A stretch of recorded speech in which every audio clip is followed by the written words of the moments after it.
Dang it, the noise killed it. It was the mannequin challenge to start this show. That's right. We hashtag it. Boom. Joining me on this Thursday, as always, the one and only John R. Sill. And I should remind everyone that this is Fantasy NBA Tonight Live, a hoop-ball.com presentation. We got weird for a second. We were doing some mannequin challenge. I did the best prank on John Sill right before the show began. It was fun. It was worth it. And John, how you feeling about it? I was impressed. You pulled it off. I really thought it was frozen for quite a while there. I don't know how you didn't blink. Well, it's called Burn Your Eyes Out. And honestly, because of what's been happening all day today, I'm probably half asleep as it is. But we have a lot to cover, and it's going to be a big night just because, well, it's TNT night.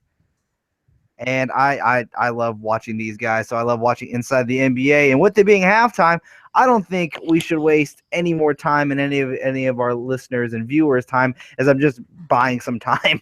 Speaking of time, to let our viewers roll on in here. I want to remind everyone once again that this is Fantasy NBA Tonight Live, a hoop-ball.com presentation. And John, guess what? This is our last free Thursday show. That's right, guys. After today and tomorrow, those will be the end of the free Fantasy NBA Tonight live show. So what we like to do on the show, if you're a first-time listener and you're like, hey, what do you guys do on this show? How did you guys find it? You guys found it. What do you guys do? I've stumbled upon this show in the middle of the night. Well, what we like to do here on this show is answer all of your fantasy basketball questions. Now, all you have to do to get your question answered here on the show is type in your question down in the live chat. John and I will see it. We'll ask it online, and then we'll answer it as best we can. I'm expecting a lot of Jokic questions. Well, because it was a pretty bad night for the Denver Nuggets. We saw the return of Dwayne Wade to Miami in a Chicago Bulls uniform. Hey, guess what? The New Orleans Pelicans got their very first win of the season, and the Los Angeles Lakers are currently down by 10.5 to the Sacramento Kings. So, without further ado, John, are you stretched? Are you ready? Because we're hopping into a game that was pretty boring and gross to watch, to be honest with you. Bucks versus the Pelicans. What side would you like to start off with first, the Pelicans or the Bucks? Yeah, let's go with the Pelicans. They got their first win tonight, so let's give them some props and get rolling with them first. All right, and here we go. In New Orleans, we have Dante Cunningham starting at the forward spot. He had played 18 minutes, had 5 points, 4 rebounds, 1 assist, 3 steals, and a block on 2 of 8 shooting, while also knocking down 1 3-pointer. Anthony Davis, being that first-round pick, and amazing continues as the season goes on here, plays 41 minutes, 32 points, 8 rebounds, 2 assists, 2 steals, and 4 block shots on 12 of 25 shooting, 8 of 8 from the free throw line, and only 2 turnovers. Terrence Jones started at center. At least that's what this thing says. Plays 33 minutes, 10 points, 7 rebounds, and a block on 2 of 6 shooting. 6 of 6 from the free throw line, and 0 turnovers. Etuan Moore was questionable heading into the game, but he actually got to play and played 32 minutes, 20 points, 2 rebounds, 3 assists, and a steal on 8 of 18 shooting. 2 of 2 from the free throw line, 2 3-pointers, and only 1 turnover. And Tim Frazier, he's back. They moved away from him. Alvin Gentry said, I need to go back to him. He's been doing a great job ever since. 34 minutes, 15 points, 5 rebounds, 10 assists, and a steal. He was only 3 of 8 from the field, but he went 7 of 7 from the free throw line, 2 3-pointers, and only 2 turnovers. The player who played the most minutes off the bench, Solomon Hill, and what was a really awkward line of 8 points, 6 rebounds, 5 assists, a steal, and a block, 4 of 6 from the field. And I believe he also had 4 turnovers. He was only a plus. But he was only a +3. You would think he'd be a little bit more because he filled up the stat sheet. Guess not. But you hear the stat line. We went down the box score. What were your thoughts on the Pelicans tonight? What I thought was interesting was, Terrence Jones, like you said, he got another start, which I know he's kind of been. I think he's been kind of back and forth there with getting minutes, and it's kind of been unreliable. But he got big minutes tonight, and he was kind of mediocre line, nothing too special. Some ups and downs, but you kind of expect more out of him when he's getting the minutes. But yeah, so then Anthony Davis doing his thing, but I think those were the 2 guys that I kind of had my eyes on this game. Yeah, I think the person who I'm keeping my eyes on moving forward is going to be Etuan Moore. He's really started to pick it up a little bit now in that starting role. He's the team's best 3-point shooter, and he's putting it on display every single night. They need him to stay on the floor to stretch out more room for for Anthony Davis to do work, but Anthony Davis is just a beast. You know Yeah. why people pick him in that first round. It's just the injury risk that scare a lot of people. If you guys see me looking over here, I'm watching the Kings versus Lakers right now, and the Kings just turned over the basketball as the Lakers looked to mount a comeback in the second half. Another player that I want to talk about, though, is Solomon Hill. There's a lot of hype behind him after what he did during the playoffs last season. Everyone was hoping he would carry over to New Orleans in a bigger role. Hopefully that he would take over the starting role. He did not play well, and he has not played well throughout the entire season. But this was a pretty nice line for him tonight, even though the 4 turnovers were there.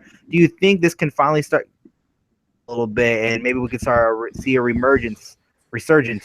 I don't know the word I'm looking for. Yeah. Again, I'm still tired for Solomon Hill. I mean, he's kind of a utility guy, so I feel like, you're going to get a little bit of everything. I don't think he'll ever put up big points. You're lucky if he gets double digits, but the fact that he can get a little bit of everything, get some defensive stats. I think he's the type of guy also that shows well on the floor more so than in the box score. But he's got the minutes, so I don't see. Maybe they're just like bringing him off the bench to kind of add a little bit of energy off the bench, but I think you can get later round value out of him. Let's move over to Milwaukee, because I think we hit on all the major players that are for the New Orleans Pelicans until you got like Drew Holiday or Tyreek Evans is able to return. Etwan Moore, Anthony Davis, and I think Tim Frazier until Holiday returns are the people you got to keep your eyes on. But Milwaukee, they have some interesting pieces over there, and let's start off with the Greek Freak. He played 34 minutes and had 17 points to go along with 10 rebounds, 1 assist, 1 steal, 2 blocks on 7 of 16 shooting, 3 of 4 from the free throw line with 3 turnovers. Jabari Parker had a hell of a night, 35 minutes, 33 points, 9 rebounds, 1 assist, 1 steal, 1 block on 13 of 26 shooting, 4 of 4 from the free throw line, 3 3-pointers, and no turnovers. Miles Plumlee got the start, played 11 minutes, and did absolutely nothing but miss 3 shots. 3 fouls, too. Oh, there you go. Put in a little effort defensively. Yeah. Tony Snell played 32 minutes, and, well, he did just as good as Miles Plumlee, except he actually had 7 points, 4 rebounds, and assists on 2 of 6 shooting. He went 2 of 2 from the free throw line, 1 of 4 from three-point range, and turned the ball over once. Matthew Dellavedova passed that ball around tonight, 28 minutes, 7 points, 5 rebounds, 12 assists. No defensive stats. He was only 2 of 7 from the field, so he hurt your field goal percentage a little bit on those 7 shots. 3 of 5 from the free throw line. He did not knock down a 3-point shot, but he only had 2 turnovers on those 12 assists. The person who played the most minutes off the bench, Malcolm Brogdon, 22 minutes, 10 points, 3 rebounds, 3 assists, a steal on 4 of 6 shooting, and 2 of 2 from the free throw line with 2 turnovers. That kid can play. I'm really interested to see how he does. But you're looking at this Milwaukee team. Is anyone standing out to you away from guys like Jabari Parker and Giannis Antetokounmpo? Those are already known guys. But what about a guy like Dellavedova? Has he been surprising you a little bit? Yeah, it's kind of cool to see him, in a starting point guard role. The assist count tonight, I haven't really been following his stats as far as averages go, but the assist count tonight was that was pretty impressive. He can make plays here and there, and I think a lot of people underestimate him. So it's nice that he's getting an opportunity to get and run. As far as their bench that goes, it's kind of a mess. It's kind of a weird situation. Greg Monroe had been doing pretty well up till tonight. I thought. But yeah, I mean, it was just, him and Hansen about equal minutes. Neither really blown up too much, but yeah. I still find it pretty interesting that Greg Monroe is still coming off the bench. I just don't I just don't know. I know that they're gonna look to move him, but I just still don't understand why they wouldn't want to have their best center on the floor. I guess defensively, but still, Miles Plumlee hasn't really shown it much, and that's why he picked up those 3 fouls early while guarding Anthony Davis. You brought up the stat line of Matthew Dellavedova this season. He's shooting 45% from the field. He has 9 points, 3.6 rebounds, 5.6 assists, and 1 steal per game, as well as 1 3-pointer. He doesn't get to the free throw line as much, but it looks like he hadn't missed because it says he's 100%. So, yeah, I mean, that's good. That's good assists out of a guy that you could get, in the late rounds of drafts. That's good average on assists. So, he's good value there. Low end. Let's move over to the Eastern Conference TNT game of the night, which was a fun one to watch all the way until the end. It was the return of Dwayne Wade to the Miami Heat. Well, the return to Miami in a Chicago Bulls uniform.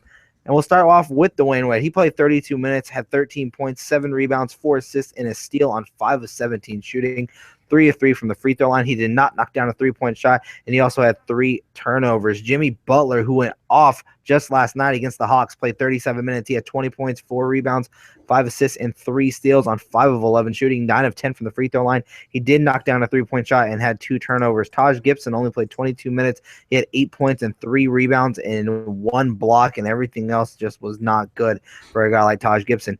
Robin Lopez finally got the minutes, and he showed up. 16 points, 9 rebounds, 1 block, 8 of 20. He took 20 shots? Wow, I didn't even notice that. 20 shots in this game and only turned the ball over once. And Rajon Rondo was on his way to a triple-double. He was 4 assists shy, 16 points, 12 rebounds, 6 assists, 2 steals, and on 6 of 14 shooting, 3 of 4 from the free throw line. He did knock down a 3-point shot, and guess what? He only had 1 turnover, so that's pretty cool. Doug McDermott played the most minutes off the bench. He had 13 points, 4 rebounds, 1 assist, and 1 steal. And I'm going to bring this guy up only because it's going to carry a lot of weight, and I've already looked in the chat section, and there's stuff about him. Don't worry, guys. We are going to get to your questions, but I said, hey, let's get through these games so the rest of the show can be about all of your questions. Doug McDermott. Nikola Mirotic, 22 minutes, 10 points, 5 rebounds, and an assist on 3 of 7 shooting, 2 of 2 from the free throw line, and 2 of 3 from 3-point range. He did not turn over the basketball. John, what do you like from this box score? The thing I found the most interesting, like you mentioned, was the Robin Lopez line tonight, and I'm assuming it's just got to be a matchup thing with Whiteside out there. It's like they needed their biggest guy out there, just on defense, guarding him and stuff. But it's very interesting that he did get 20 shots. It's been kind of interesting how the Bulls has kind of been playing matchup based, and Mirotic and Gibson have been getting a lot of big man minutes with Lopez really not showing up so far this season. But the fact that he got a good amount of run, 20 shot attempts, that was a nice little thing to see for people that own Lopez. But I don't think this is a sign of things to come. I don't think this is going to be regular. I think matchup yeah, issues. I think they're just going to keep playing with that big man rotation every game. Well, what are you thinking of that Mirotic Gibson situation? I know Gibson's been playing pretty consistent since the start of the season, but Mirotic, is he drop worthy? I mean, this is not a good night, but it's a step up from what we've been seeing again, but only 22 minutes. Yeah. What are your thoughts on a guy like Nikola Mirotic? Should people be dropping him at this point and looking what else is out there? I mean, there's players that are stepping up in different areas, but at the same time, he can be someone that gets hot, and he can be someone that fills it up in certain categories for certain fantasy owners. So, what do you think fantasy owners should do with a guy like Nikola Mirotic? Yeah, I think if you have other options out there, I think it's okay to look around. My opinion is that barring an injury, he's really not going to be in a situation where all of a sudden he's going to get a ton of minutes. So this is about what's expected. I also think there was a reason he's coming off the bench because, the flow of the offense now currently and the way he fits with it, and just a multitude of reasons. There's a reason he's coming off the bench, and there's a reason he's only getting 20 to 24 minutes a night. So, unless there's an injury, I think you're okay looking around. He's not going to be a consistent guy, I don't think, but if an injury does happen, you better be ready to get back on him because he can put up points and threes for a big man, and that's very valuable from the big man position. We move over to Miami, and I think there's a lot of players over here that have some fantasy nuggets for their owners, or possibly time to go pick someone up. Justice Winslow played 37 minutes and was fantastic to watch in this game. 15 points, 5 rebounds, 6 assists, and 4 steals on 6 of 12 shooting. He knocked down 3 3-pointers. People were worried about him being in a shooting slump. Well, tonight he shot 50%. It was good to see. Luke Babbitt played 15 minutes and scored 3 points on 1 of 3 shooting. And it was a 3. There you go. Hassan Whiteside, a 20-20 game, 36 minutes, 20 points, 20 rebounds, and a steal with 3 blocks on 8 of 18 shooting, 4 of 4 from the free throw line, and 3 turnovers. I will say this about Hassan Whiteside as well. He got hit in the elbow by Justice Winslow on a rebound, and it looked like he was in pain. Remember, he had swelling around his elbow not that long ago, so I'm wondering if that's still not fully healed, because it didn't look like it was a hard bump, but he did seem like he was grimacing. He did look like he was in pain. He finished the game, but that's something you want to keep your eye on, and check out hoop-ball.com for any of your updates. Dion Waiters played 35 minutes. He had 16 points, 4 rebounds, 6 assists, a steal on 6 of 15 shooting, 2 of 4 from the free throw line. He knocked down 2 3-pointers and only had 2 turnovers. Goran Dragic played 22 minutes, had 6 points, 4 assists, and 2 steals on 3 of 9 shooting. And he also had 4 turnovers. He did not look good on this one, and he also left the game with an ankle injury. MRI came back clean earlier tonight. We had that report, and there's going to be more results tomorrow as they do more tests tomorrow. So again, be sure to check and bookmark hoop-ball.com for any of your fantasy updates on Goran Dragic. Tyler Johnson, he's going to be worthy of a pickup now. We'll get to that in just a minute. Played 31 minutes off the bench. He had 14 points, 8 rebounds, 4 assists, no defensive stats. He went 4 of 11 from the field, 4 of 7 from the free throw line. He knocked down 2 3-pointers and turned the ball over just once. I'm going to bring this guy up because he played very well, and we talked, at least scoring-wise, and we talked about him pretty much the entire time over the offseason about someone you want to keep on your team. 16 points, 1 rebound, a block on 6 of 13 shooting, and 4 3-pointers for the one and only Josh Richardson. Eric Spoelstra kept a very tight ship. He ran a very small rotation tonight.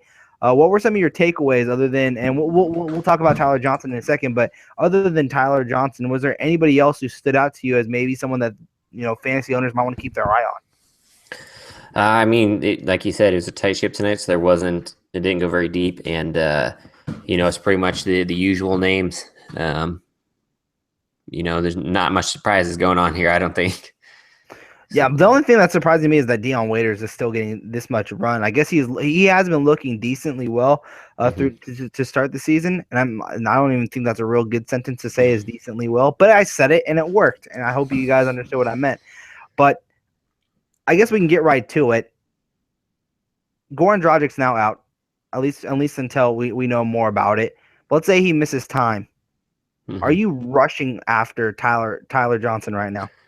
I was under the impression that Tyler Johnson was already worth at least a late roster spot, a bench spot, or because he had been playing very well. And there's also talk, that the way it's kind of set up with Tyler Johnson and Josh Richardson, there's a lot of talk that either one of them slide him into a starting role and they're fantasy gold. It's kind of like both of them are playing well, both of them can produce, and so if he's already being considered, as a late roster spot, then clear some starting minutes because Goran Dragic's hurt, and yeah, I think he's worth it then.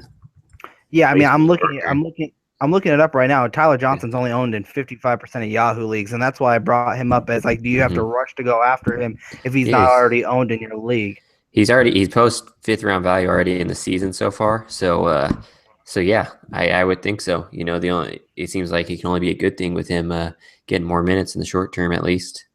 Even if he Goran Dragic doesn't miss much time, Johnson's still there right around 30 minutes, so you're not losing. Yeah, and we missed the defensive stats tonight, but normally Tyler Johnson's good for a couple steals. I mean, he's already averaging a steal and a half a game on the season. He's also averaging just under a block a game at 0.8 blocks per game on the season. He's at 1.3 3-pointers. He's shooting 93% from the free throw line. I believe he was 15 of 16, and then he missed a free throw. So he's 16 of 17 after tonight's game from the free throw line. So he's only missed twice all season long. 51% from the field. This guy can play basketball. If he's not owned in your league, you need to go at him and you need to pick him up right now. I still can't believe I'm seeing that he's only 55% owned. Josh Richardson, we've been talking about him a lot. He's still not owned in a majority of leagues. No, I don't think people really know the name. I'm pulling up the exact percentage right now on what he's owned in, but after a game like this, is he going to be owned in almost 100% of leagues now? Oh, I mean, that might be an extreme take on it, but yeah, I think he's going to keep growing his ownership percentage because he keeps showing up. I mean, he keeps producing, and I don't know, I keep seeing his name out there. So, 32% owned in Yahoo leagues right now. I mean, he was a sleeper, a common sleeper guy on articles I'd read heading into the season. So, I think a lot of people are aware of him at least being worth mentioning or keeping an eye on. I'm pulling up the minute total that he played. He played 28 minutes. Do you think there's a chance we're finally going to see him move into that starting role by the Heat's next game? Because he played very well, and the 4 3-pointers is something that really catches your eye. He's not only a guy that gets you the 3-pointers, he's also a guy like Tyler Johnson that can get you that steal and a half per game, as well as the blocks. If you're already saying Tyler Johnson is putting up fifth-round value, I don't see why a guy like Josh Richardson couldn't do the same thing as a full-time starter for the Miami Heat, and I don't see why he can't take over that role over a guy like Dion Waiters, who, yes, he's playing well, but I think he's going to be put as that sixth man for that Miami Heat team, which I think is also the smart thing to do for that team. The only thing with Josh Richardson, though, is I mean, my understanding is that he's kind of just a scoring 3-point shooter. I mean, am I wrong? Does he offer much else besides that? Yeah, he's a Danny Green type of player. Okay. He's a Danny Green type of player. He's a 3-and-D guy, and he doesn't turn over the basketball. And you can get good value with that then. Yeah, and the problem is, it's either Goran Dragic gets hurt or, like you said, Dion Waiters goes to the bench. I'm not a big Waiters fan, so I don't have a problem with that. I've sold all my stock on Waiters Island a long time ago. Yeah.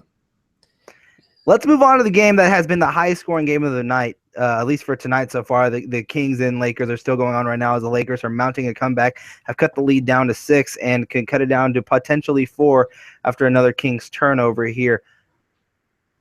The streak is over. We're starting with Golden State because they got the win. The streak is over for Kevin Durant. He did not get to 20 points.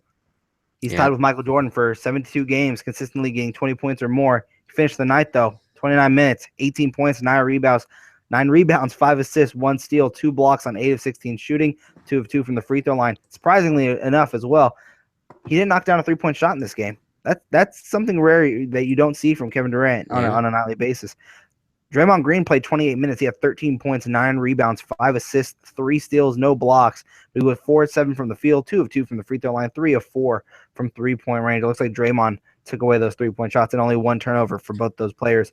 Zaza Pachulia played 13 minutes. He had 4 points, 4 rebounds, and 4 steals, 2 of 2 from the field. He did not get to the free throw line, and he also had just 1 turnover. Klay Thompson started off slow, but started picking it up when the game started getting a little bit out of hand, so he kept a steady line. He had 19 points, 2 rebounds, 3 assists, no defensive stats at all, but he was 7 of 14 from the field, 2 of 2 from the free throw line, and knocked down 3 3-point shots. He also had 3 turnovers. Steph Curry, after tweaking his ankle against his brother last night, came back tonight. He did play. He played 29 minutes. He had 33 points, 5 rebounds, 7 assists, and a steal on 10 of 17 shooting, 6 of 6 from the free throw line, and 7 3-pointers on the night. He also had 4 turnovers. The player who scored the most off the bench, I have to bring this up, JaVale McGee. 10 points, 3 rebounds, 1 assist, and 2 blocks in his 14 minutes of action. The player who actually played the most minutes off the bench, not surprising at all, a champion MVP, or the finals MVP. That's what I was looking for. I can think of finals. Finals MVP, 22 minutes. Andre Iguodala scored 2 points, 3 rebounds, 4 assists with 2 steals on 1 of 4 shooting. All right. Went it down. Who stood out to you, or was this just a normal Warriors day? I know this may sound weird, but Steph Curry is what stood out to me, and these are the kind of lines we got used to last year, but so far this season, Curry hasn't been performing, to that Curry level of number 1 player in the league from a fantasy standpoint. I think early, before this week, he was closer to around 3rd round value or so, just because he hadn't really got it going, but he's really turned it on, and now he's surging back up there. We're looking at, a top 5 player in fantasy again, and keeping this kind of pace. There's no reason he couldn't be back in the number 1 or 2 conversation again. So it's that's someone I've kind of been keeping a close eye on. Is he's bombing threes again. He's getting all the well-rounded stats and getting the percentages. So we could see Curry up at the top again here soon. Let me ask you a question that I think a lot of people are asking. Not me specifically, but I know people are, because I watch a lot of Twitter and people like to stir up conversation on things something like this. Who is the best Warriors player, Kevin Durant or Steph Curry? Who's the better Warrior right now? I'm gonna from Oh, Pure see, it's basketball getting player, tough. pure It's basketball getting player. tough. Like if on the court, I'm going to go with Durant just because I think he's better defensively, and you really can't. He can play anywhere inside and out, and can't be guarded that well. But he also plays very good defense. I think Curry's just a one-way player, in my opinion. So then I think that answered my next question, which is, who's the better fantasy player in your opinion between the two? Yeah. Because these guys right now are Yeah. currently battling for number one. Right. I know it's out of control. I know a lot of people thinking it's Harden, but these guys aren't turning over the basketball. They're Right. scoring the ball And crazy. I'll They're shooting definitely the give it to 3-point shot. Harden in like 8 cat leagues, but 9 cats, yeah, it's these two guys, and it's tough. I mean, it's just Curry's value, the way his percentages are just unreal, and the way he knocks down threes is pretty crazy. We have Jalen in the chat that says Klay Thompson is the best player Oh on, no! on the team. Yeah, he's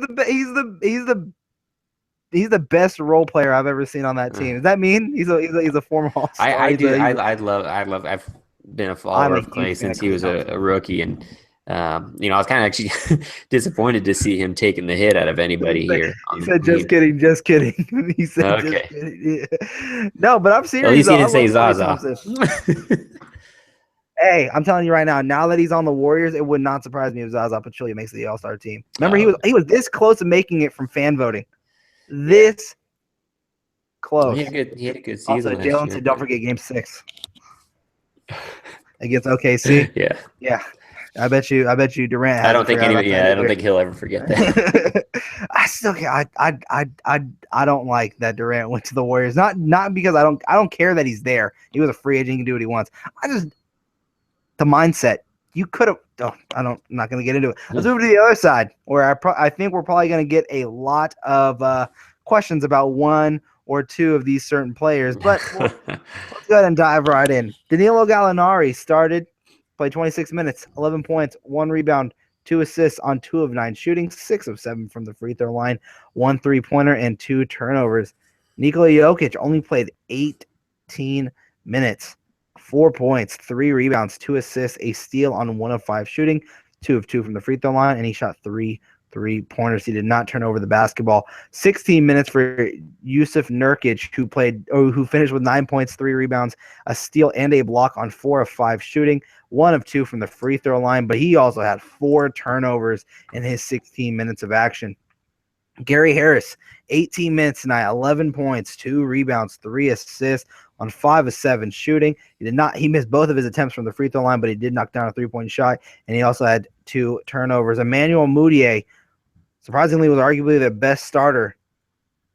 24 minutes, 10 points, 4 rebounds, 4 assists, and a steal. But goodness, 4 of 15 from the field is just disgusting. I take that back. He was not their best player. He also had 3 turnovers on the night. Person who played the most minutes off the bench, Jamal Murray, probably had his best day of his rookie campaign. 29 minutes, 14 points, 3 rebounds, and 6 assists with 1 steal, 1 block on 5 of 15 shooting, 2 of 2 from the free throw line, 2 of 7 from 3-point range, and he also had 3 turnovers. They went deep in this one. Why? Because they were getting blown out, and they were getting blown out early. I'm just going to ask you because I think it's the question that everyone wants to know and wants to be answered. What are they supposed to do with the big men down in Denver? Yeah, we kind of touched base on this last week, but it's just one of those situations where you invested a high pick in Jokic, and what can you do unless you're offered a very decent value trade, or you just got to kind of wait it out. I think you just got to be patient with them. I know it sucks, and tonight you got to take it with a grain of salt because it was a blowout. If you look across the board at the starters, not a single one of them played 30 minutes. Gary Harris is probably one of their more efficient, better guys in that starting lineup, in my opinion, and he only played 18 minutes. He was probably one of their more efficient guys on the court too, and he even got hurt with minutes. So there's not much you can do there. Yeah, I watched this game from beginning to end. The starters started off sluggish defensively, and Michael Malone was not having it at all. Yeah. He pulled them quick, and he put his bench in, and then Honestly, what I've been seeing from this, and I bet you we're going to get these questions all through Fantasy NBA today, and maybe even on tonight's show once we get to these fantasy questions, which we're going to get to for the final 30 minutes of this show. So if you guys do want to get your question, then we're going to hop on that here right after we go over this game. But after watching this game, and I think you'll agree with this too, John, is that Michael Malone is really starting to just showcase Kenneth Faried right now. I mean, even down the stretch, Faried was seeing big minutes in this blowout. I mean, off the bench, he still played 30 minutes. He had 8 points, 11 rebounds. He finished with 1 assist and 2 steals. He was 4 of 9 from the field, which isn't good for Kenneth Faried. He didn't get to the free throw line, but he also had 5, or he only had a turnover. But again, he's in there for the energy, but why else would he be out there for the other 30 minutes? He actually got into a little bit of a spat with David West, which was kind of fun to see. And Kevin Durant got in with Hernan Gomez, which I thought was a little interesting to see as well, because it was already a blowout. Like, why do you need to do that? But and it's now a 3-point game. Now that Jordan Clarkson knocked down a 3 in the corner, 68-71. Sacramento still leads with about less than a minute left in the third quarter. But that is the rundown of the Denver Nuggets and the Golden State Warriors, which means the game that's on, that I'm watching on my left-hand side, maybe on the right, by the way, you guys are watching it, is the only game still on. And there's 30 minutes left of this show. So you know what we like to do, John? It's time for those fantasy basketball questions. But before we do that, I'm going to just remind everyone that this is Fantasy NBA Tonight, and this is a hoop-ball.com presentation. I want to thank everyone who decided to join us on this beautiful Thursday night, as I'm with the one and only John R. Sill, the best business lawyer I know. If your business is in trouble, call this guy. Tweet him at John R. Sill. All right, let's get into these fantasy basketball questions, because I see them racking up here on the show. I know you guys wanted me to jump into it right away, but there's only 3 games we had to cover. So I said, let's just get that out of the way while we can. Cruz, Tuba, Monaraca. I'm terrible with names. I'm sorry if I just butchered that. Is Winslow going to have a lot of games like this? Question mark. Like this, I don't know. I guess I'd have to go look at his averages, but I know this was the expectation coming into the season. A lot of players wanted to see, his well-rounded game. I don't know if, obviously he's a good defensive player, but 4 steals is very high, and assists, 6 assists is very high. But he's supposed to be the kind of guy that can play an efficient game, post decent averages, and be well-rounded. So, take everything down a notch, maybe give him a little boost in rebounds or so. And yeah, I'd say, hopefully you can expect these kind of nights from him more often. He's getting the run. He's, especially once we get near that trade deadline, if it's true that they are shopping Dragic and he's moved, you're going to see Winslow getting a lot more touches and a lot more shots. This is what I don't know if you're going to see a lot of games like this, at least how efficient he was and how across the board he was in this game. But he's averaging 15 shot attempts a game. He's only shooting 31% on the season. But the fact that he was 6 of 12 from the field, the steals are there. He's averaging 1.3 steals per game, just a half a block a game. You want to see the 3-pointers go up. He was in a shooting slump. He's only shooting making a half a 3-pointer per game. He's shooting 75% from the free throw line, 11 points, 4.7 rebounds, 3.7 assists. The guy can play. This is what people were hoping, and this is what they see in him in Miami. There's a reason why they thought he was a steal when they got him, I believe, with the 10th pick in that draft. And honestly, during that time, and you can listen to former podcasts that I was on, I really thought that this was a player that should have been taken within the top 5. This guy is just really good. Him and Miles Turner have been proven to be better than where they were selected.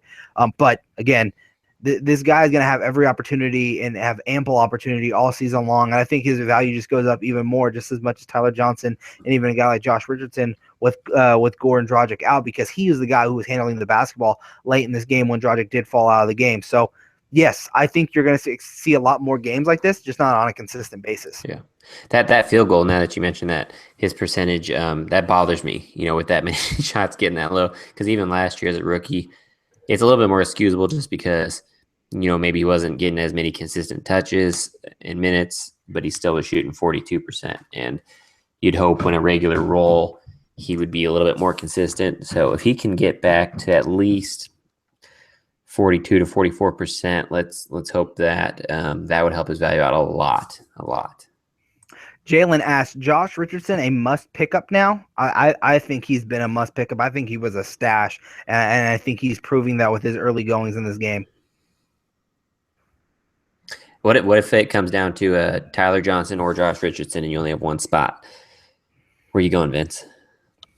That is such a tough question because I think Tyler Johnson's also been a guy that's been just amazing. You say he's putting a 5th-round value on the season as it is. Man, that is a tough question. Yeah. Oh, man. Who are you going with? I'd probably go with Tyler Johnson just because he's, I think, going to add more box score diversity, I guess. I don't know the best way to say it. I don't know. He gets, I think he's going to get more of the assists and things like that. Whereas, like I said, I thought Josh Richardson was mostly just 3-and-D kind of guy. So I think Tyler Johnson can get more of the assists and kind of run the show. So that's probably where I would go in the short term.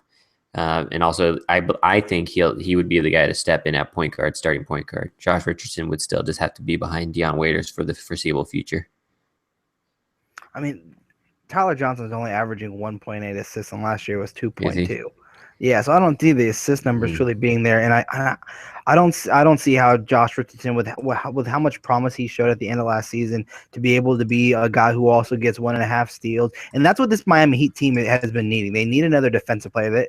I think that they have enough offensive weapons. They don't have a star just yet. I think they're hoping that Justice Winslow can emerge as one. I think they're hoping that Hassan Whiteside can be one, but Hassan Whiteside's offensive game just isn't like at the level of being a star yet. They think Goran Dragic can be it as a fill-in, but I mean he's an older veteran, and there's a reason why they're probably shopping him. But they're gonna win games defensively. Winslow, Tyler Johnson, a guy like Josh Richardson. So if I had to choose between the two, oh man, I think they're one and the same. I think you can't go wrong with either or. I really don't think you can go wrong with either or. Yeah. Alan Fang says, I'm in a 12-team head-to-head. I'm going to be 0-3 because of slow starts from guys like Bazemore, Jokic, to name a few. Should I stay the course or start looking for next hope next year? 6 teams make playoffs. Oh, okay. So this is a league where it impacts next year too. Yeah, I mean, I still think it's early. I don't usually give up hope until closer to the All-Star break. That's usually when I'll start. If it's something that rolls over to the next season, that's when I would start shopping for next year, trading away guys or whatever you can. But right now, I mean, I'm the same way. I'm struggling with slow starts from similar guys, and I'm just holding out. So. I have both those guys. I have Bazemore and I have Jokic. The good thing is, though, is I have a pretty strong team around them that I've yet to lose in that league, where I have both those guys on my team. But in this week, it's been a pretty close matchup. Hopefully, I can stick it out, and I'll let you guys know on Monday if I win or not.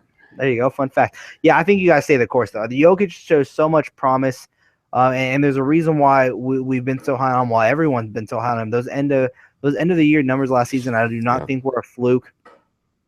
And what it is that they're showcasing for Reed. They're showcasing Wilson Chandler. They're trying to do all these different sets, and they've been trying to go to the hot hand with Nurkic, and they're not fully utilizing what Jokic can do. I think once he starts picking it up a little bit, again, this is week 3 of the NBA season. I'm not concerned at all. If you're getting to the end of December, going into January, and you're like, hey, to change course, maybe it's time to look for something. I think then that's what you can do. But even with a guy like Bazemore started to pick it up a little bit. He struggled in that second half of a back-to-back after finally snapping that 11-game losing streak to the Cavs. He scored 25 points and had a few steals with some of that. But even on that bad night, he had 7 assists, and he only took value in that game. So I don't think Bazemore has been a huge disappointment. I just think that he's been off to such a slow start and hasn't produced the way his owners were hoping he would to start the season. But again, it's so early. You can't give up on a lot of these guys when they're only into like their 7th, maybe 10th game of the season. So I'm not worried at all. You stay course and you feel strong moving into your later weeks, and maybe you look at other pieces around your team. Yeah, and Jalen said, sorry.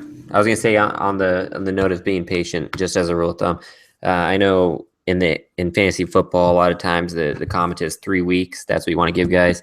What would you say is fair for basketball? I usually, from my draft picks, I try to give from, especially my anywhere from early to my later middle rounds. I try to give those guys a month, unless it's so bad that they're coming off the bench and not getting minutes. I try to give them a month, but I mean, what's kind of your rule of thumb as far as when you're giving up on being patient on guys? Man, I'm probably like the worst guy to ask that too, because I had Danny Green all the way up to like February last year. So so you're a very patient guy then. Yeah, that's good. I think I think a quick trigger finger is a bad thing in fantasy, because you'll lose out on a lot of guys if you just drop them as soon as they come off to a slow start. Next question comes from Jalen once again. Says, should Goran Dragic owners be concerned? He hasn't performed to the standard that I thought he would with Wade gone, head-to-head 9-cat league. Yeah, I mean, yeah, he's returning. It's looking like 8th or 9th round value on the season. Yeah, he hasn't been as great. I think we talked about this on another episode previous week where we were both expecting, I don't know, 3rd, 4th round value out of the guy, kind of looking like he was in Phoenix before all those trades started happening. Yeah, so it's a little bit disappointing. The injury thing is of more concern than his actual production, in my opinion, because when he does play, I mean, he's going to get the opportunity, the minutes, all that's going to be there. Later down the road, you might want to be worried, though, if he does get traded. That could be a concern, because if he goes to a team, especially a veteran team, that's looking for playoffs or stuff like that, who knows what kind of role he could have. Yeah, I mean, concerned maybe. I think the better word for him is just frustrating, because the talent is there. I mean, we were expecting maybe 4th round value out of the guy, like you said on an earlier show. We talked about it, so I think frustrating is the better word. I think concerned is definitely something that you should be feeling at this point, especially now with him being down with an injury. But again, I'm not overly concerned, just because the minutes are there, the talent is there, and he's going to be a key role to that team until he gets traded. And even if he gets traded, I don't think any team is looking at him as an asset that they're bringing in to be their 6th man, unless they absolutely need him. So he's going to get starters minutes. He's going to be able to play. It's just hopefully he goes to the right team where he doesn't lose too much value. Yeah, I mean, he'll be a starter no matter what. It's just, it's like when he did first come to Miami, he's a starter there, but he's also playing second fiddle to, what was he, the number 3 or 4 guy in Miami when he first came there. So it was like that, that hurts his value a lot. So as long as he's the number one or 2 option on offense, you're going to have production. So. Next question comes from Pablo. Says, is Nerlens Noel a must-stash player in hopes that he would get traded eventually soon to a team like the Raptors? Thinking of dropping Pau Gasol for Noel. Ooh. Yeah, I mean, Noel, if he I mean, that's a long hold, though, if you're waiting until, because most likely if he gets traded, it won't be till the trade deadline. That's just what happens in the NBA. Nobody moves anything until the trade deadline, and then everybody trades everything right there in those 2 or 3 days, it seems like. I don't know. I mean, Gasol, and I know he hasn't produced the way you've wanted him to. He's been pretty bad, actually, and that's another guy that I have on that same team as Jokic. So that's pretty frustrating for me. But I guess you could take a shot on it. I guess there's enough upside there with Noel, because when he's healthy, when he's playing, he posts what, 3rd round value or so in 8-cat leagues. Yeah. Oh, in 8-cat leagues, yeah. I mean, he's pretty valuable when he plays. So the only thing is you're gonna have to stash until the trade deadline, because that's just the way it works. It seems like I don't see him getting moved sooner than that. Yeah, I'm not dropping Pau Gasol. I do think it's okay to drop Pau Gasol for somebody different, but not for a stash like Nerlens Noel. Such a long, far away stash too. We haven't had an update on when he'll be returning, and with the Sixers, he can have a timetable, which I don't remember what it is, but I know he does have a timetable. But even then, they're so cautious with the return of their big men, because they've had so many injury problems with Ben Simmons. You look at Joel Embiid, Jaleel, putting them on minute caps because they have depth around them. So I definitely think that if you're holding on to him, you're holding on to him for quite a long time, kind of like John is saying, but I don't think he's worth a drop for a guy like Pau Gasol. I know Pau Gasol, if he's the worst player on your team, I'm completely okay with you dropping him and picking up somebody else that can fill in. Maybe like a guy like Trevor Booker if he's somehow, for some reason, still available in your league. But yeah, I don't think Nerlens Noel is going to be able to hold value, and especially worth the stash until he's moved to a team like Toronto that could definitely use him next to a guy like Jonas Valanciunas. But again, I don't think he's a must stash player for that same reason of you don't really know if he'll be traded. We all expect it to, but we don't know when or if he will. And secondly, we don't know what his restrictions will be when he is capable of returning. Mm-hmm.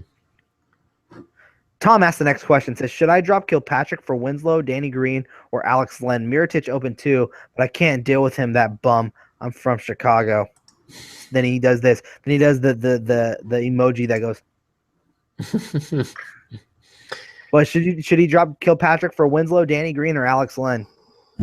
I'm going Danny Green. You're going Danny Green? I know he definitely can post high round value, but just opportunity's sake, I guess I kind of like I like the idea of Justice Winslow. But the upside is there for Justice Winslow, but that shooting percentage is just gross. Yeah, that's pretty bad. How is Danny Green doing this year? Let me see. Danny Green played in his very first game back. He had 4 steals. I believe he had 2 3-pointers. He's going to play a key role for that team. We know what Danny Green can do when he's on. He's going to have those dud of nights at times, but you get him for the defensive stats. You get him for the threes. You get him for the trickle stats that he can do around the stat board. So his stat set is just so weird to me for third round value guy. It's just like, how many guys can post that high round of value, but only, they're barely getting 10 points a game. It's just bizarre to me. But yeah, he gets the job done. I mean, kind of depends what catch you're going for, though, I guess. Yeah, he's a Trevor Ariza, Damari Carroll, Danny Green. All these guys are bunched up into that same type of group, and he's someone that if you need steals and you need threes on your team, that is where you go. You go to a guy like Danny Green, and it is getting to be an intense game in the Golden One Center as it is 78-75, and the Lakers have taken the lead. But Garrett Temple with a layup and one. Did he make it? I didn't see. No, he missed it. So he's going to the free throw line for 2 as there's a foul on Mozgov. So, yeah, I'm watching that game, keeping you guys up to date with what is going on as I'm lounging back in my chair. Let's move on to the next question. As I'm trying to find it here. There it is. Well, West Tender 316 said, someone offered me Brad Beal and Brandon Knight for J.J. Barea and Tyreek Evans in an 8-cap roto. Do I take it? Both sides are pretty inefficient. The best player in the deal is J.J. Barea right now. Yeah, and then who are the 2 guys that he would be getting again? He became Brandon Knight and Bradley Beal for his J.J. Barea and Tyreek Evans. Honestly, I don't like either player's outlook, Brandon Knight or Bradley Beal, to be honest. Knight is really bogged down there. He's getting the shaft too in the rotation. It's just he's the 6th man. But he's not even getting 6-man minutes. It seems like he's really getting pretty unfavorable treatment right now. Oh my goodness, Timofey Mozgov. I'm sorry. Oh my god, Timofey. Yeah. That got me doing a little motion in the ocean. Oh my goodness. Brandon Ingram throws it up there. I thought that was Blake Griffin in a Laker uniform for a second. the one-handed, yeah. No, oh my goodness. Sorry. That's First time that has ever happened on Fantasy NBA tonight. As you can tell, I like basketball, and that was a basketball play. That would be on dun-dun-nut later on. Anyways, to answer that question, I think it's a coin toss. That's my answer, because it seems like I think Brandon Knight's getting traded. And if he gets traded, though, I would think his value goes up. So I'd go with the Brandon Knight and Bradley Beal, but even then, if you're in a roto league, those guys Brandon Knight's going to turn over the basketball no matter where he goes. Tyreek Evans is going to turn over it's just those are bad players for bad players with big names. So I take the bad players with big names. So I'd accept that deal. Do you see Powell picking up? Will he get it anywhere near last season? I don't think he'll get anywhere near last season, but maybe somewhere in between. I mean, he's got to pick it up, right? I mean, he's I don't know, as far as veteran big man go, he's one of the top guys in the league. he's not getting minutes, and he is in a new system, so that may take some adjustment, but he's a skilled player and he'll turn things around. I think nowhere near last season, but he'll definitely improve from where he is right now. Yeah, no, he's not at all going to be that player that he was last season. They're going to rest him. They already know. I'll tell you that they already know they're making the playoffs. It's almost like a foregone conclusion that the Spurs are making the playoffs because, well, they're the San Antonio Spurs. You name me the last time the Spurs didn't make the playoffs. Not even just playoffs. They'll be a 2 seed too, probably. So yeah. So you tell me that time, the last time the Spurs were able to make the playoffs. Again, don't worry. We'll wait for just a second. Pause. And we're back. All right. So no, I don't think he'll get anywhere to where he was again. If he's the worst player on your team right now in a 12 team or a 10 team, I think he's worth dropping. If you're in a 14 to 16 team league, I don't think he's worth dropping. But yeah, I think he definitely picks it up at some point. It's just I don't know how many games he's actually going to be playing. He's going to be so inconsistent and so up and down with his minutes and with his play. So I don't think he'll ever be that same player that he was. I think he's at the twilight of his career last season, and now he's just that key guy for the Spurs. But watch, toward the end of the season and in the playoffs, he's going to play such a key role for them and be a big reason why if they can get to the finals or at least the Western Conference Finals to play against the Golden State Warriors. So watch out. That's when you love him most. West Tender, I can't 316. Sorry, I'm terrible with names. Last one, he did the face. He went. Last one. How long would Darren Collison be on the bench? Yeah, I'm hoping not much longer. I mean, he's tonight's not that great of a game, but it's just. I mean, Ty Lawson just has been garbage in my opinion. So I really don't see why you'd have Collison coming off the bench for that much longer. Let's say another week. How about that? Just till Collison gets back into the flow of things and he's rolling. Let's say by the show next week, Collison will be the starter. That's my guess. I'll say this, and I'll make it like a very like inspirational, not inspirational, and pumping you up. It's gonna enthusiastically like be like, yeah, you're right. Don't worry about being him off the bench. It's not about who starts it's not about who starts the game. It's about who finishes the game. Unfortunately, Darren Collison is finishing these games. Unfortunately, Lawson's in there right now. So well, we don't have to bring that up. He played 28 minutes, though. He played 28 minutes in his season debut after his 8-game suspension. He's playing 22 minutes tonight. He's not shooting the ball well. He's 2 of 11. It's not looking good, but he's still having the 9 assists and the 2 steals. This is what he's going to bring. He's going to bring you scoring. The fact he's getting 11 shots shows you that he's going to be a key part of that team. He's going to be the third team's best scorer. He's going to be the third team option offensively. He can get you the assists, as you can tell with the 9. The 2 steals are going to be there because he's a pesky defender. I'll agree with you. I'll take that. I'll take that as well. I say by the time we do this show next week, Darren Collison should be the starter for the Sacramento Kings. Mm-hmm. Alan Fang says, you think Walton will let the reins go on deloading and start playing him more than 30 minutes a game eventually? I sure hope so. I have him on my team. Deloading. That's D'Angelo Russell, sir. Oh, okay. Yeah, I mean, eventually they're going to be out of the playoff race, right? And then just let their young guys get some. Were they ever in it? Were they ever in that playoff race? Well, right now they're a 500 team, so it's, I guess, technically still, yeah. I guess the only team out of it so far right now, 76ers and Pelicans, really. Hey, Pelicans won their first game. They're back in the race thoroughly. Yeah. Oh, Swaggy P is in the game. It's 82-82. I'm not gonna lie. I need this game to go into overtime if I want to make some money on FanDuel tonight. I mean, he's playing well. D'Angelo Russell is playing well right now. He's got 17 points. He doesn't have any defensive stats. He doesn't have any assists, and he also has 5 turnovers. But scoring-wise, he's gonna be there. It's just about being consistent in the other categories, and that's the biggest problem with D'Angelo Russell, and that's why you're seeing Walton have a hard time playing him those minutes. I mean, Jordan Clarkson, he brings you to a defensive look that he's not, that that Russell doesn't bring on a consistent basis. So you need to have him out there. Lou Williams is a veteran, and while they're being 500, they're going to continue playing him. He's a former sixth man of the year. They have him in LA for a reason. He can score the basketball at will. He's a smart basketball player, so that's why he's there. And I say his name, and he scores a bucket. Lou Williams, again, the veteran presence is there. It's 87-82. Sacramento Kings are now trailing after leading this game for the entire part of it until the fourth quarter.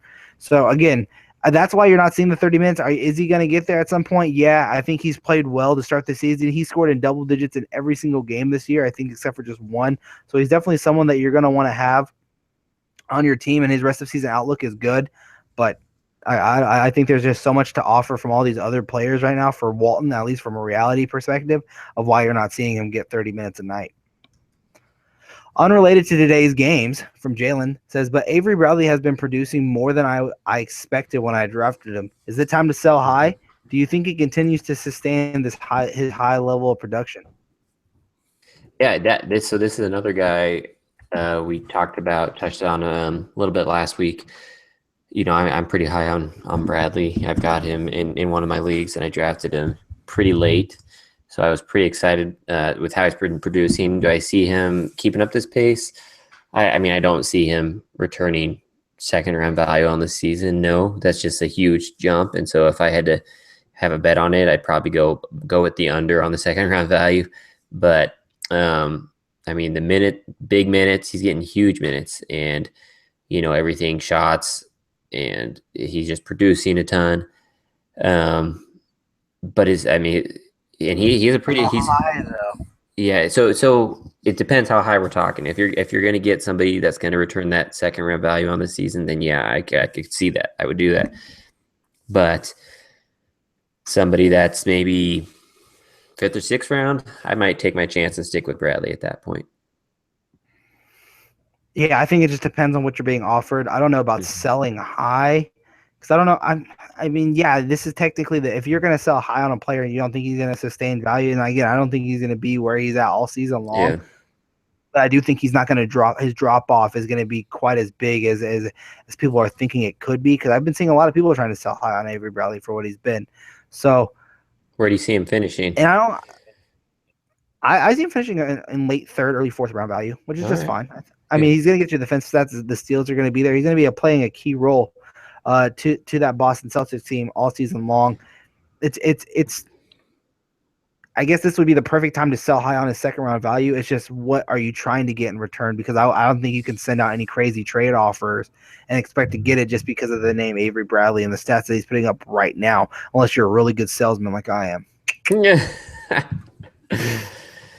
Oh, man. The things that happen again on this show. I love it. Yeah. I absolutely love it. Alan Fang, do you guys see James Johnson beating Luke Babbitt and getting an increase in minutes for power forward in the power forward spot? I can't believe we're talking. You can handle that one. Go ahead. Go for it. My answer. Luke Babbitt alert. My answer. Sorry, I had to do it. Sure. I mean, I don't know. Luke Babbitt, right? It's Luke even though he still started tonight, but he lost out in minutes. So I don't know. Neither player's good in my opinion. But so I don't think either is worth rostering. I think if you're in like the deepest of leagues and you need 3-pointers, you go with Luke Babbitt. And you're in the deepest of leagues and you need rebounding and maybe a steal. Kill your field goal percentage. I guess Luke Babbitt is too, but they're both not taking a lot of shots, so whatever. Yeehaw, trade question. 9-cat, 12 team head-to-head. Miles Turner or Steven Adams and Nick Batum? One more time. Miles Turner or Steven Adams and Nick Batum. What are you giving up? And actually, I think he forgot the F. Miles Turner for Steven Adams and Nick Batum. Oh, okay. I don't know. I mean, I'm pretty high on Miles Turner so far this year because I can see him. You know, I don't know. I think he's going to post pretty high value. I'm pulling up the numbers on Nick Batum right now. Yeah, I know he's like a Swiss Army knife kind of guy. So he's a do it all, but he lacks in efficiency for sure. So that I think I'll go with the easy answer. It depends on your league. It depends. That's my go-to answer when but Steven Adams is really not that far behind Miles Turner. Yeah, he's 10 points behind scoring wise, rebounding wise. I think that they're right around the Yeah. same. The Value blocks wise have though, been there. they're like a round and a half apart, maybe. I mean, a round and a half apart is a big difference. And Yeah. getting Nick Batum, I guess that's fine, but that field goal percentage is just killing you. Mm-hmm. I'm gonna go. I mean, the steals are there for Steven Adams right now, and a If you can tough get a one. guy with top 3 round value, it's just that's such elite talent, so rare, such a hot commodity. Getting the 2-for-1, it I don't think it makes it worth it Who unless are Miles you? Turner has a big drop off. Who are you Yeah, dropping too? I think that's another huge question you got to ask. yeah, Is like, who are you dropping to get those guys? because you Because got to think Miles Turner plus whoever is they're that. who are they picking up that's on waivers that you could have been getting? Mm-hmm. So those are two really big questions. I mean, what I'll say is this: is that on the face of the trade, it looks good. Like on the face of it. I mean, Steven Adams, 10 points, 8.5 rebounds. You're expecting the points to go up to right around 12. He's getting you 2 steals a game, so he's basically doing exactly what Trevor Booker is doing. But he's also getting you a block. The efficiency is at 54%. He's a free throw shooter, so that's great. He's a very durable guy. He's gonna play a key role, and I keep using that sentence and that phrase, a key role for the Oklahoma City Thunder all season long. But Nicholas Batum, that injury concern is something that really does scare me.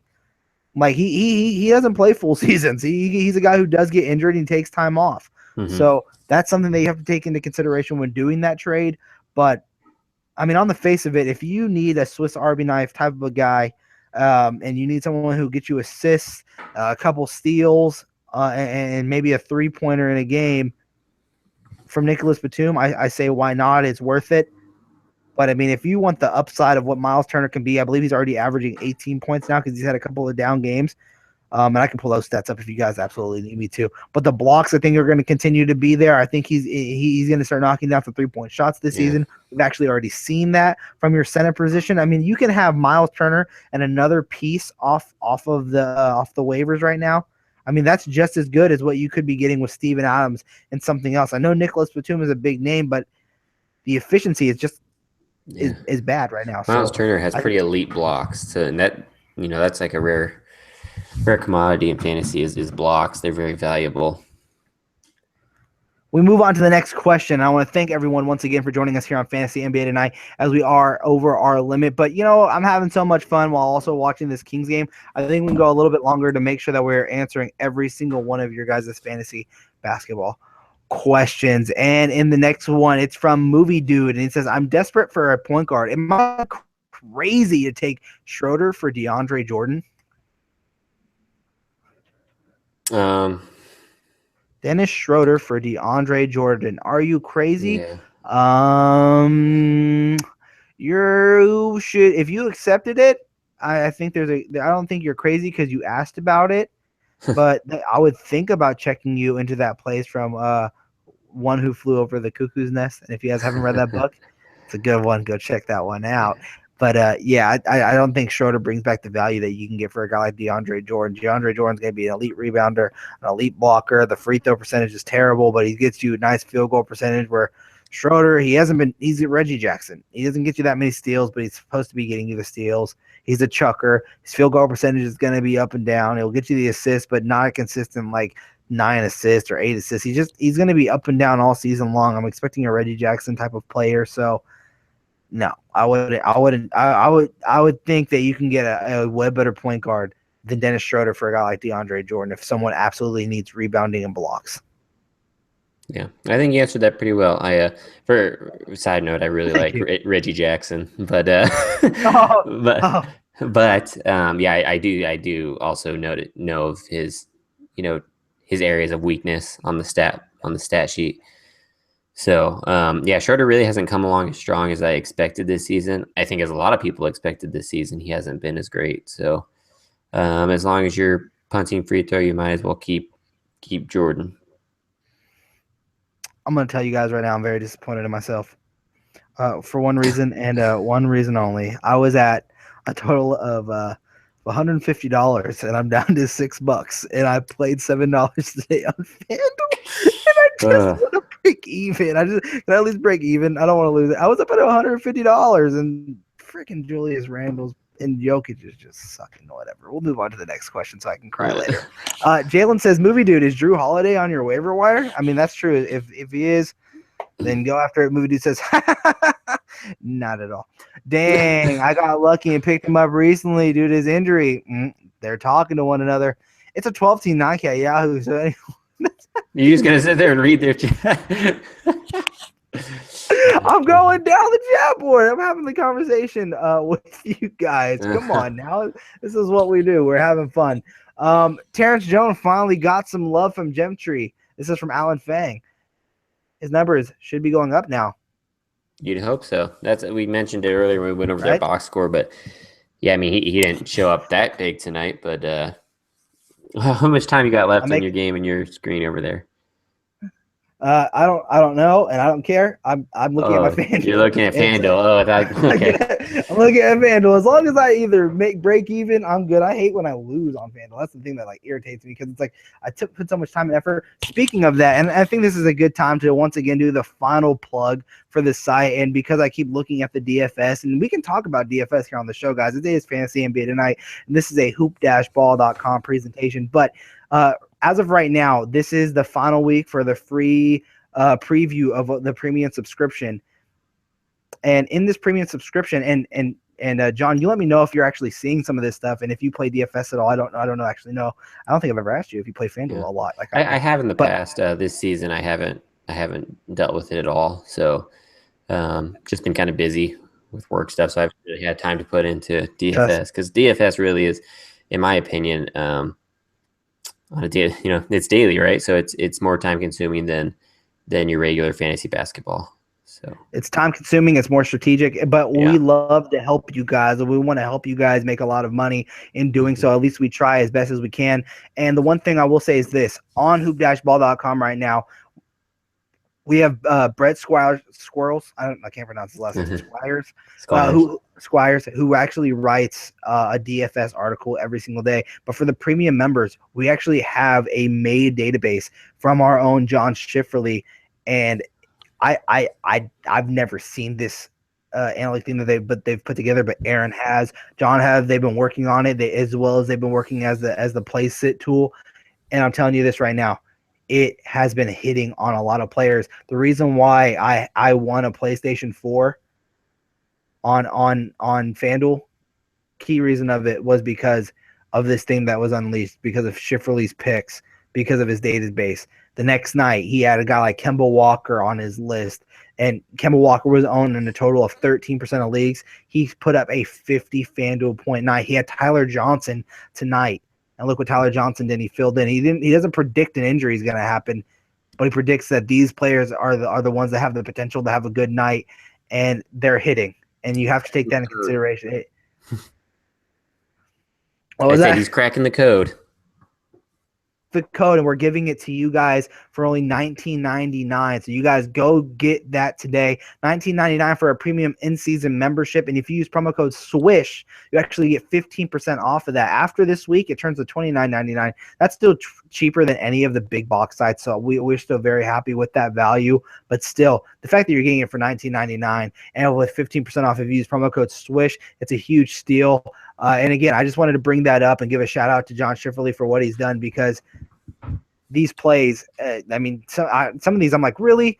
You're going to have this player? I don't see that happening. And then they hit like the way that they are, and you have to applaud them for it. And again, if you see that, it's been proven. I'm using it. I play every single day. Last year, I put in right around $700, and I came out with like close to a $600 profit. So again, that's for DFS players. For season long, it's shows like this. It's the waiver wire show on Sundays with Aaron Brewski. It's the lineup shows with Aaron and Dan Bespris on Mondays, and then of course the Fantasy NBA Tonight Monday through Friday, answering all of your fantasy basketball questions and giving you our initial reactions from the night that was. So it's been a lot of fun doing this with you guys. And John, this is the final Thursday with all of our free listeners. So with that said, I want to run down every last bit of these questions. It looks like we have right around like maybe 3 left, and then we'll do our sign-offs, and you can let the fans out there know where they can find you online. Sound good? Sounds good. Yeah, it'll be just in time for the looks like the Kings are going to blow this one. So That sounds like the Kings yeah. sometimes, All right. Jalen asks, I took Karl Anthony Towns with the 5th pick when Kevin Durant was there for me. What? Am I an idiot? That is all. Just wanted to express that thought. Thanks. Well, he said, no, he didn't say, am I an idiot? He says, I am an idiot. He just wanted to express that thought to us tonight. Well, thank you. I'll say this. Karl Anthony Towns was selected with the number 3 pick in my league. At number 4 was Kevin Durant. And guess who got James Harden at 5? Nice. So I've been reaping the benefits of that one. It's a 9-cat league, so the turnovers suck, but I'm punting turnovers. I'll take it, yeah.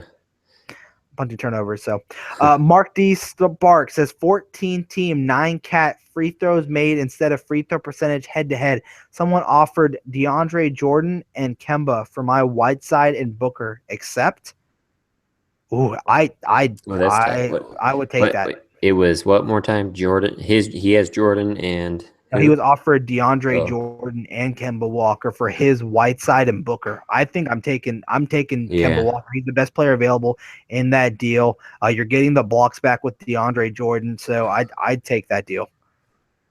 Oh, it's free throws made too, so your free throw percentage doesn't kill you. So yeah, I'm definitely taking DeAndre Jordan because he's going to get more attempts at the free throw line because he shoots terribly, and they're going to do heck of Jordan. Yeah, Devin Booker, as much as he was hyped up and he can score, but I mean, fantasy value wise, he really still hasn't shown up, right? As a legit top guy. Guess what, guys? Just won $10 off my $7. It's not the 150 I thought I'd win, but just to prove it. And again, money in the pocket. It's $3 extra in the pocket. It's $3 more I don't have to put in. I've only had to put in money. Get this one time all season long, and I'll again prove it here. You guys can check it out. Can you see it? Is it clear? No? It's clear enough. You can see 273 is what it looks like for your. Yeah, 286 is a win. 253 is a win in the late night, and 295 was my high. So I didn't have a great night, but I still won tonight. Did you get that PlayStation 4 in the mail yet? It's coming at the end of this month. FanDuel reached out to me. Chris from FanDuel reached out to me and let me know when I'll be getting it sometime at the end of the month when they'll be mailing it out. So that's really cool. Final question, unless I think we already answered it, and it's from Super Taco. We did not. It says, who is your sneaky DFS picks for tomorrow? Cousins try to get in a fight there at the end of the game. Hey-o. In Julius Randle's face. Hey-o. Sneaky pick for tomorrow. I think must plays. I can answer that one. I think the must plays is going to be Damian Lillard against the Sacramento Kings. I think CJ McCollum is a must play because the Sacramento Kings are having such a hard time guarding shooting guards this season. It's because their defense at the shooting guard spot when Garrett Temple is not on the floor is absolutely terrible. So I think Damian Lillard is a must play. I think CJ McCollum is a must play.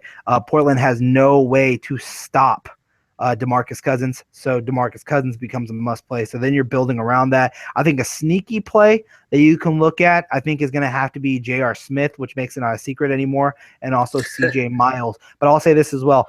I may not be saying names that the Shifterly database on our premium subscription, which is only free for this week, will unveil to you. So I would check back. I think it comes out right around 2 p.m. in the afternoon. Bookmark hoop-ball.com and check that out. Last question from Mark Sparks says, waiver wire question, Justin Hamilton or Domantas Sabonis? That's actually a really good question. What was the name before Sabonis? Hamilton. Hamilton.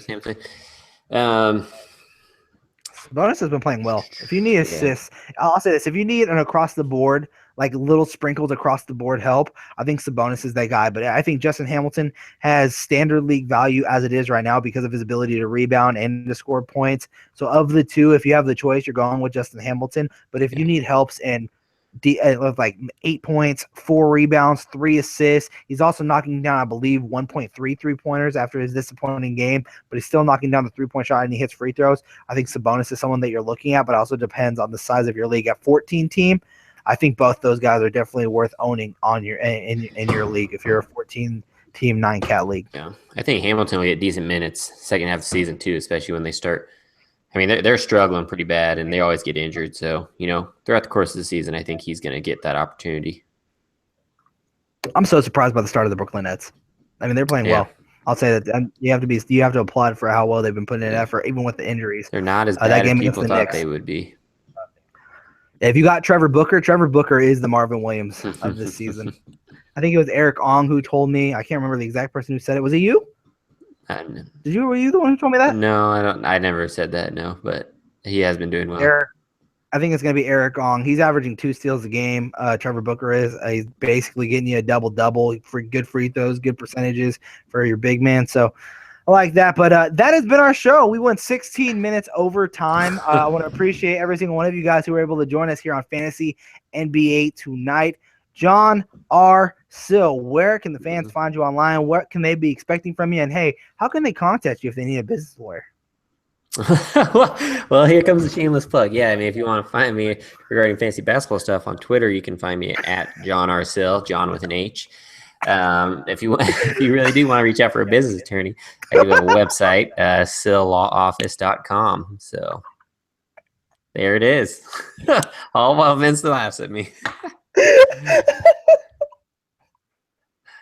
I love it. I absolutely love it. I did not know you had a site. That's amazing. Yeah. What is it? Name that site one more time. Sillawoffice.com. Sillawoffice.com. So if you're in need of a business lawyer, that's your guy right there. At John R. Sill on Twitter. Hey, what are you going to be doing for Hoopball this week? This week, just so I've got the articles. I'm posting the Daily Dish for tonight. Going to work on that now that this show's over. And then I've actually been running the season-long Top 150, which is a premium membership deal. And, so I work on that. And, it's kind of tough here at the beginning because, you don't want to get too far away from our original projections. But, there's some guys that have been really surprising. They're trying to shoot up rankings, and some guys are really disappointing. So that's kind of been a project that I've had fun with, but I get a little stressed with it just because, it's hard to stick to your gut. Oh, yeah. Trust me. I fully understand that. Well, you guys go follow him at John R. Sill. Look for all of his stuff as well as mine at hoop-ball.com. You guys can follow me on all social media platforms of at VM Center. Follow the site on Twitter at Hoopball Tweets. Bookmark the site, hoop-ball.com. Become a premium in-season member today. The link is in the description below. Use promo code SWISH for 15% off of your daily purchase. And, hey, tomorrow morning, 11 a.m., myself, Aaron Brewski, and Dan Vespers are going to do another 3-man show. The last time we did this, I actually wore this Pick-a-Nick shirt, and they made fun of me. Look at this Pick-a-Nick basket. I don't know why I did that. I went all Yogi Bear on it. Look at the Pick-a-Nick basket. Okay, anyways, yeah, they're going to make fun of me again. I'm ready. I'm ready to fight. You guys stick up for me in the chat room, if you will, please. Leave us a thumbs up on this video. We really appreciate all the support. Hit the subscribe button if you haven't done so already. And, hey, if you're looking for a podcast every single day and you want to hear my beautiful voice, you want to hear John's, well, you won't unless he's on the day show, which is potential. You never know. You might hear him on the day show every once in a while, as well as special guests from all over, like Numbers Fire. We've had them on. The Welshers came on the show. Plenty of guests with Dan Vespers and the rest of the guys on iTunes, Fantasy NBA Today, and then look for the Hoopball logo. Subscribe, leave us a rating. Let us know what you think about the show by commenting once this show is over. If you guys are watching it post the show ends. And that is the show tonight. We want to thank you, every one of you guys who've joined us on this Thursday edition. John, once again, thanks you for joining me with all the people. Yeah, thank you, Vince, for having me on. All right. Until next time. Good afternoon, good evening.